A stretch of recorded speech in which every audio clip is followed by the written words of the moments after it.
오늘 말씀 제목은 예수 믿어 나눌 것 있는 인생 되게 하십니다 라는 제목으로 함께 말씀을 나눠보도록 하겠습니다.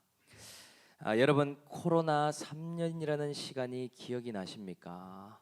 우리가 이 코로나에 걸려서 양성 판정받을 때 얼마나 힘들어하고 내일부터 격리해야 되구나 슬퍼하는 시간을 3년 동안이나 갖지 않았습니까? 그때는 지옥 같았지만 요즘은 그 코로나가 정말 3년씩이나 있었나 싶을 정도로 그 시간이 빨리 지나갔구나 생각이 들게 됩니다. 코로나 시기를 거치면서 가나안 성도와 플루팅 성도가 많이 늘어났다, 이런 얘기를 교계에서 많이 하고 있습니다. 교회마다 교회를 안 나가는 성도가 많이 생기고, 플루팅 성도라고 해서 둥둥 떠다니는, 이 교회 저 교회를 둥둥 떠다니는 그런 성도들이 많더라. 그런데 공통점이 있다면 이 나홀로 신앙을 갖게 되었다라고 이야기를 할 수 있을 것 같습니다. 이 사람들은 교회는 나가기는 싫은데 신앙은 버리고 싶지 않은 사람들이다라고 이야기를 하죠. 그래서 이들이 취한 선택이 뭐냐? 물론 다른 유사한 이런 신천지나 이단에 빠져서 현혹된 사람도 있지만, 이것과 다르게 예배를 드리긴 드리는데 혼자서 예배를 드리거나 온라인 예배로 드리는 사람들이 있더라라는 것이죠. 물론 나홀로 신앙을 할 수밖에 없는 몸이 불편한 사람들도 있습니다. 그런데 몸이 건강하고 이렇게 괜찮은 환경 가운데 있으면서도 나홀로 신앙이 된 사람들의 핵심이 무엇인가? 사람이 불편하더라는 것이죠. 안 그래도 사람들에게 많이 대이기도 했고, 목자나 목회자에게 상처를 받았다든지, 또는 교회 안에서 받은 차별과 무시, 판단과 정죄, 뒷담과 수군거림 등등 다양한 이유로 나홀로 된 사람들이 있더라. 그래서요, 이들은 안 그래도 내 인생 혼자 살아내는 것도 힘든데 무슨 다른 사람과 교제를 하나, 사람 상대하고 목장이다 뭐다 이런 거 별로 중요하지 않다. 그래서 제가 이 나홀로 신앙의 사람들을 보니까 아무런 시간도 물질도 에너지도 사람들에게 할애하지 않겠다, 교회 공동체와 함께 가지 않겠다, 주님과 일대일 관계만이 제일 중요하다, 이런 고립신앙을 제가 신학대에서도 몇 명 본 사람들이 있습니다.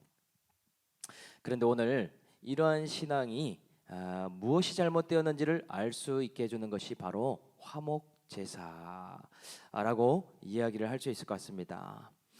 이번 주부터 레위기가 시작되었는데, 여러분, 레위기는 이 주제가 무엇이라고 했습니까? 하나님의 백성들이 어떻게 예배를 통해서 하나님과 친밀한 삶을 유지할 것인가.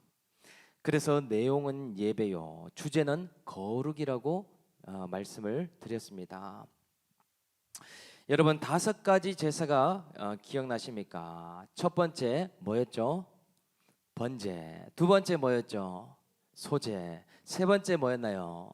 화목제. 그리고 속제제와 속건제. 이렇게 5가지 제사가 있다고 했습니다. 여러분, 이 5가지 제사 중에서요, 사실 제일 물질적으로 비싼 제사가 무엇인가? 번제라고 할 수 있습니다. 번제는 한 번만 드리는 것이 아니라 아침 저녁으로 드려야 되기 때문에, 흠없는 소를 드려야 된다면 아침 저녁으로 2마리나 드려야 되는 것이죠. 양도 마찬가지입니다. 가난한 사람이 드리기가 어렵더라. 염소와 비둘기도 없는 사람에게는 번제가 너무나 부담되는 일이고 어려운 일이더라는 것이죠. 그래서 하나님께서 2번째 제사인 소제를 열어주셨습니다. 곡식만 드려도 괜찮다, 자기 형편에 맞게 곡물만 드려도 되는데, 고운 가루라면, 정성만 있다면 집에서 껍질을 벗겨서 잘 빻아서 내게 기름으로 섞어 드린다면 내가 다 받아주겠다. 하나님은 누구든지 하나님을 만나러 오는 자마다 없는 것, 부족한 것, 가난한 것이 핑계거리가 되지 않도록 소재를 열어주셨다라고 말씀드렸습니다. 그러니 누구라도 하나님을 만날 수 있는 것이죠. 그런데 오늘 보게 될 이 화목제는 무엇인가?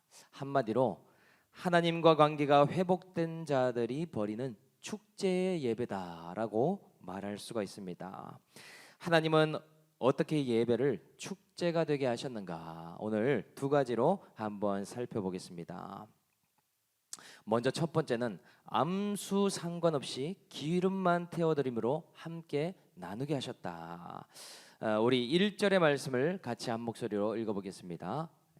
1절 시작. 사람이 만일 화목제의 제물을 예물로 드리되 소로 드리려면 수컷이나 암컷이나 흠없는 것으로 여호와 앞에 드릴지니. 여러분, 화목제는 번제와 두 가지 차이가 있습니다. 먼저 번제는 수컷이 아니면 드릴 수 없는 제사라고 했죠. 양을 드려도 수컷을 드리고 소를 드려도 수컷만 드려야 됩니다. 염소도 마찬가지더라는 것이죠. 그런데 화목제는 어떻습니까? 암컷도 가능한 예배였다. 암컷이든 수컷이든 둘 다 가능하게 드리는 예배가 화목제라고 말할 수가 있는 것이죠. 그리고 또 다른 차이점 한 가지는 번제는 가죽 껍데기만 빼고 제물 전체를 불살라 드렸는데 화목제는 기름만 태워 드리면 된다. 내장과 콩팥과 기름만 태워서 하나님이 흠량하시는 제사로 드렸다라는 것이죠. 그러니 제사마다 특성이 분명한 것을 알 수 있습니다. 여러분, 그렇다면 화목제는 왜 이렇게 암수 구분 없이 기름만 태워 드리면 된다라고 하셨을까? 이 화목제의 특징이 있다라고 아침 큐티에 나눴습니다. 화목제는 사람들과 나누어 먹는 제사라는 점이다라고 이야기를 했죠. 그러니 제물이 암컷이냐 수컷이냐 그것이 별로 중요한 제사가 아닙니다. 하나님은 구원에 대한 부분은 단호하시지만 그 밖의 부분은 굉장히 탄력적이고 유연하도록 만드셨다고 하셨죠.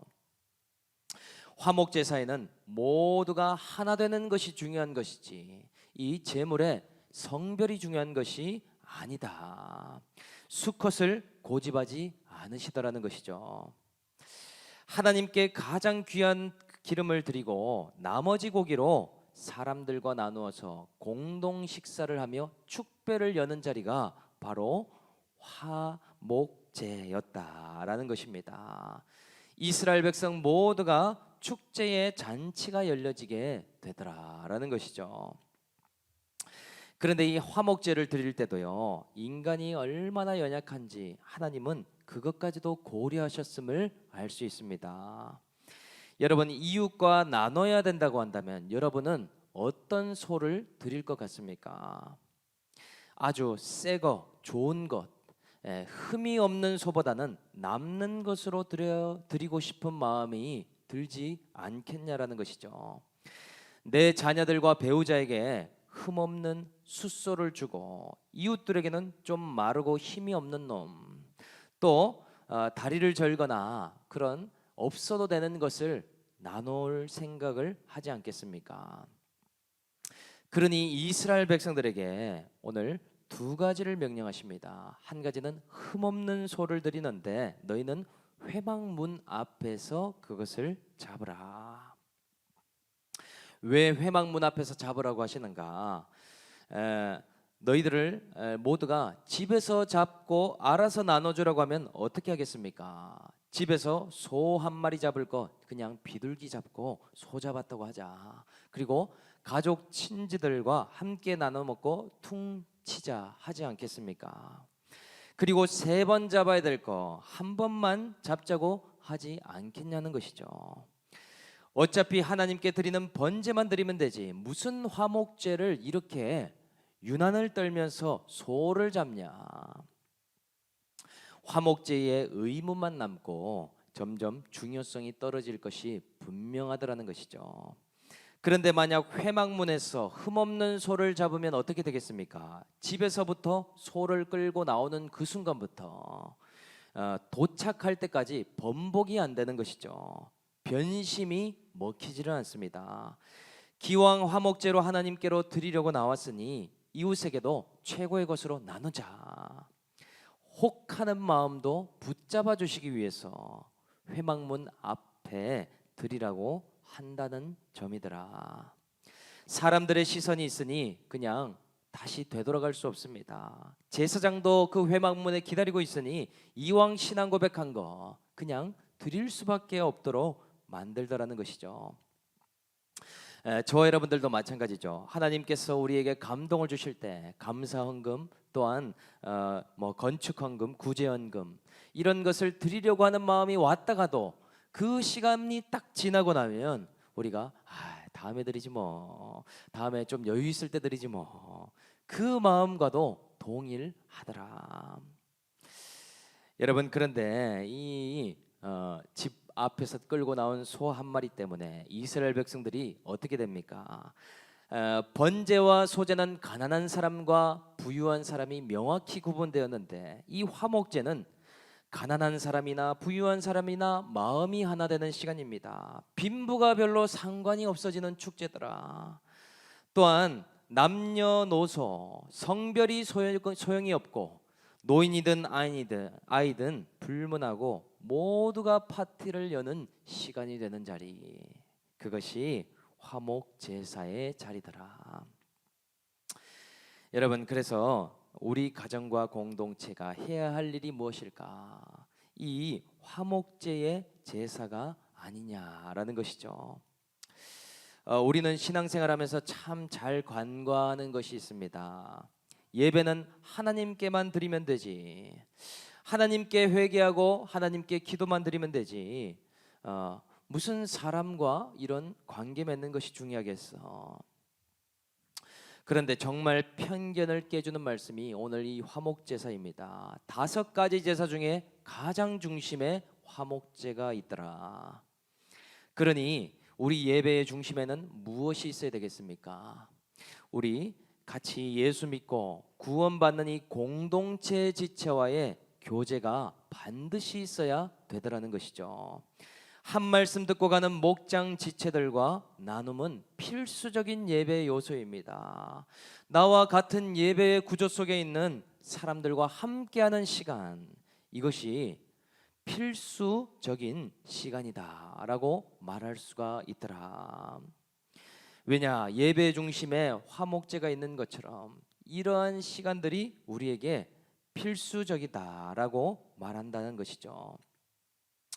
각자 형편에 따라서 어떤 사람은 번제로 11조를 드릴 수도 있습니다. 또 어떤 사람은 때에 따라서 소제로 예배를 드릴 수도 있습니다. 그것은 각자 분량에 맞게 각각 하나님께 드리는 것이죠. 그런데 형편이든 상황이든 물질과 상관이 없는 제사가 있으니 그것이 뭐냐? 우리는 오늘도 화목제사로 하나님 앞에 그리고 공동체와 함께 나아가야 되더라. 하나님과의 관계가 회복된 것을 어떻게 할 수 있습니까?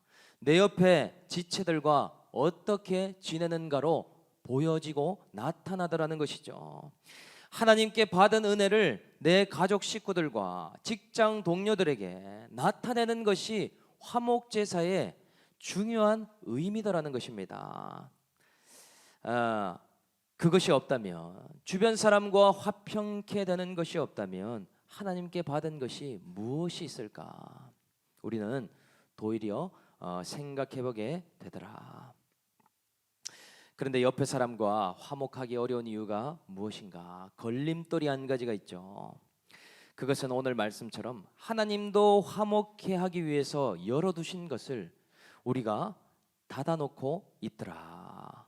숫소와 순양이 아니면 안 된다고 하는 고전관념 같은 것이 우리에게도 있지 않습니까? 이 답이 정해져 있는 사람을 답정너라고 하죠. 이것처럼 구원과 상관없는 일에도 정답이 정해져 있어서 고정관념이 너무나 확고해서 주변 사람들과 화목하지 못하는 사람, 이런 사람이 우리에게도 있더라. 이거 아니면 안 돼. 나는 이러한 방법 아니고서는 절대 안 할 거야. 결론이 정해져 있다면 대화하는 사람과 어떻게 소통을 할 수 있겠습니까? 저 같은 경우에는 결혼을 하고 나서 저의 경험 때문에 이 수컷이 아니면 안 된다 하는 고정관념이 너무나 분명한 사람이었습니다. 저는 식당을 하셨던 어머니 밑에서 자랐는데요. 삼시세끼를 정확한 시간, 저를 좀 바라봐 주십시오. 삼시세끼 정확한 시간에 이렇게 밥을 먹는 그런 문화에서 자라왔습니다. 그것이 어머니 편에서는 굉장한 사랑이었죠. 근데 저에게는 그것이 당연한 것처럼 이렇게 받아져 버렸습니다. 그래서 그렇게 챙겨주지 않을 때 무슨 일이 일어나는지 아십니까? 나를 무시하나? 왜 밥을 안 주지? 또는 어떻게를 외쳤습니다. 어떻게 그럴 수가 있는가? 우리 집에서는 누비라고 하는 강아지도 삼시세끼를 제 시간에 먹었는데 나는 강아지보다 못한 존재인가? 그 경험이요, 저의 식사 문화에 굉장한 고정관념이 되어버렸습니다. 그런데 이 밥만 먹으면 결혼하고 나서 불만이 많고, 나 자신이 나를 불쌍히 여기지 않으면 누가 나를 불쌍히 여겨줄 것인가? 내가 이런 대우받을 사람이 아닌데 라고 하면서 두 가지 마음이 끊임없이 올라왔습니다. 한 가지는 자기 연민이고 또 다른 한 가지는 불평불만이더라는 것이죠. 그러니 나는 괜찮은 사람인데 내가 결혼을 잘못해서 불행하다, 이런 게 계속 올라옵니다. 끊임이 없어요. 그런데 오늘 말씀처럼 하나님이 주신 것은 무엇이었는가? 결혼과 동시에 화목제를 드리지 못하고 수컷만 고집하는 저의 고정관념과 제 경험으로 쌓아놓은 이 기준들을 내려놓으라고 주신 세팅이라는 것을 몰랐더라는 것이죠. 밥을 어떻게 제때 6시에 정각에 먹을 수가 있겠습니까? 6시 1분도 될 수 있고 10분도 될 수 있고 50분도 될 수 있는 것이죠. 또 그게 안 되면 사랑이 아니야, 날 무시하는 거야. 이게 어떻게 무시가 될 수 있겠습니까? 참, 그런데 이 메시지를 제가 정해놓고 저의 고정관념으로 해석하니 가정이 화목할 수가 없더라는 것이죠. 밥만 먹으면 인상이 굽고 반찬만 보면 탓이 나오니 이것이 화목제가 아니라 정말 지옥과 같은 시간들을 내가 보냈구나 생각이 들게 되었습니다. 저 여러분들도 마찬가지죠. 저 여러분들에게도 구원과 관련이 없는 부분에는 하나 되는 것이 훨씬 더 중요한 것인데 나의 고정관념 때문에 주변 사람들을 힘들게 하고 또한 화목하지 못한 인생을 살아가고 있지 않은가 하는 것이죠. 여러분, 오늘 구원에 대한 부분은 단호해야 되겠지만 구원에 관련이 없는 부분 얼마든지 열어놓고 가족과 공동체와 하나 되는 것, 그것에 여러분 적용할 수 있기를 주님의 이름으로 축복드립니다. 그래서요, 하나님이 보시기에도 은혜 받은 자들이 서로 은혜롭게 바라봐주는 거 얼마나 귀한 일입니까? 형제가 서로 각자 성격 따라 다르고 기질도 다르고 생긴 모습이나 형상이 다 달라도 연합하는 모습 얼마나 감사한 일입니까? 그러니 하나님도 이야기하시죠. 형제가 연합하는 일이 얼마나 아름다운 거. 이것이 바로 천국 공동체이더라. 오늘 저 여러분들은 이 말씀으로 수컷만 고집하는 고정관념이 아니라 암수를 열어놓으시면서 하나 되게 하신 하나님의 마음을 깨달을 수 있는 저와 여러분 올리브 공동체가 될 수 있기를 주 예수의 이름으로 축복드립니다. 두 번째는 하루 안에 먹게 함으로 원수가 없어지게 하신다라는 것이죠. 우리가 7장 15절 말씀인데 한번 읽어보겠습니다. 한번 띄워주시면 한번 읽겠습니다. 시작. 감사함으로 드리는 화목제물의 고기는 그날에 먹을 것이요 조금이라도 이튿날 아침까지 두지 말 것이니라. 오늘 본문 내용이 아니지만 화목제물에 대한 내용을 한번 읽었습니다. 화목 제물에 드려진 고기는 그날에 다 먹으라라고 말씀하시더라는 것이죠. 여러분, 이게 만나나 메추라기라면 하루아침에 다 먹을 수 있겠지만 이 소나 양을 잡았을 때 문제가 한두 가지 생기는 것이 아닙니다. 일단 생기는 문제 첫 번째가 뭐냐? 고기의 방대한 양이죠. 여러분, 소 한 마리를 잡는다고 했을 때 뼈나 내장 같은 것을 다 제하고 고기가 평균 몇 킬로그램이 나오는지 아십니까? 예, 그럴 줄 알고 제가 찾아봤습니다. 평균 155kg이 나온대요. 1인분을 200g이라고 했을 때 775인분이 성인 소 한 마리에 이렇게 나온다라고 이야기를 합니다. 소고기의 양도 어마어마하지만 이 또 소꼬리곰탕이라든지 이런 것들이 얼마나 맛있습니까?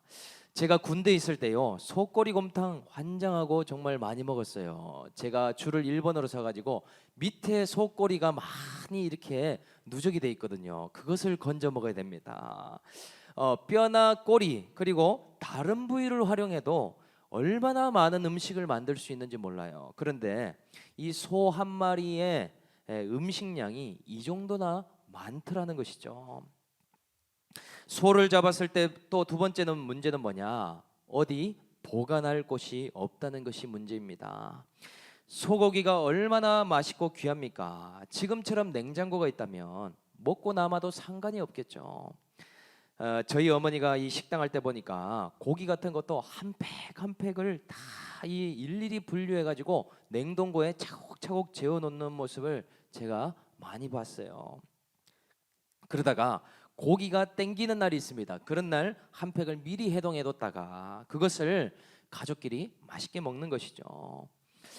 그렇게 먹으면 얼마나 좋겠습니까? 그런데 문제는 냉장고도 없고 어디 고기를 놔둘 장소도 없으니까 그날 해결을 안 하면 이 고기의 신선도는 완전히 끝나게 되는 것이죠. 위생에도 문제가 생기는 것 아니겠습니까? 그러니 어떻게든 그날 해결해야 되는데 어떻게 해결하라고 하는가? 우리가 7장 18절도 한번 읽어보겠습니다. 띄워주시면 시작. 도리어. 예. 앞부분을 안 띄워줬는데 만일 그 화목제물의 고기를 셋째 날에 조금이라도 먹으면 그 제사는 기쁘게 받아들이지 아니할 것이라 이렇게 말씀하고 있습니다. 화목 제사를 드리는데 당일에 다 먹고 둘째 날에도 먹지 말고 셋째 날에까지 먹으면 어떻게 되는가? 내가 이 제사를 안 받겠다라고 하나님은 말씀하신다는 것이죠. 심지어 가증하다라고 이야기를 할 것이고 그 죄를 내가 용서하지 않겠다. 그 죄를 네가 담당하도록 하겠다라고 말씀하고 계십니다. 하나님이 왜 이런 말씀을 하실까요? 하나님의 깊으신 심중이 이 화목제산에 들어가 있더라는 것이죠. 특별히 시간을 제한하신 이유가 무엇인가? 하나님도 인간의 연약함을 너무나 잘 아시기 때문이더라. 하루라는 시간에 먹어야 된다고 할 때에 어떤 일이 일어나겠습니까? 정말 기가 막힌 일이 일어나는 것이죠. 이 고기를 우리 가족들과 친지들에게만 다 나눠도 이것을 다 나눌 길이 없게 됩니다.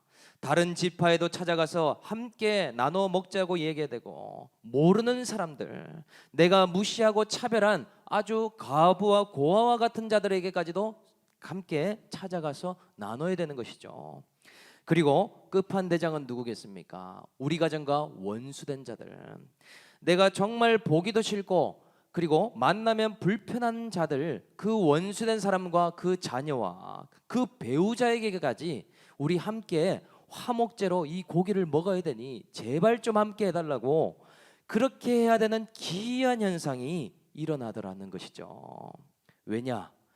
하나님의 키워드는 시간을 제한시켜 뒀기 때문이더라. 이 화목제가요, 가만히 보니까 죄 용서를 받은 인간이 용서하지 않는 것 때문에 단절되고 또다시 용서받지 못하는 인생을 살까봐 하나님이 이 화목제를 의도적으로 당일에만 먹도록 만들어 놓으셨더라는 것입니다. 얼마나 기가 막힌 일입니까?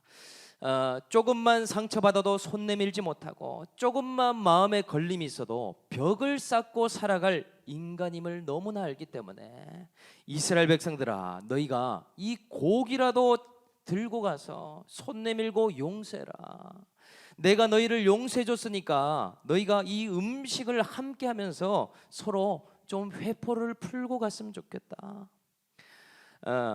원수와도 함께 식사 교제하면서 너희가 원수 한 사람 한 사람을 없애는 인생이 되라.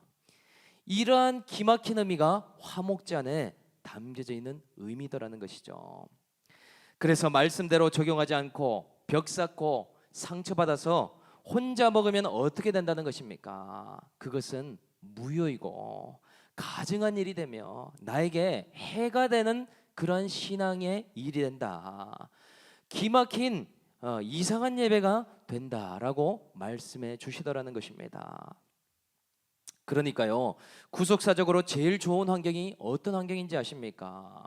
말씀을 통해서 은혜는 받고 있는데 내가 용납하지 못했던 그런 한 사람이 있는 그 자리, 거기에서 내가 고기를 들고 손 내밀 수 있는 그 환경, 함께 다시 없었던 것처럼 그 일을 풀어내고 함께 식사할 수 있는 그 공동체, 얼마나 귀한 공동체인지 모릅니다.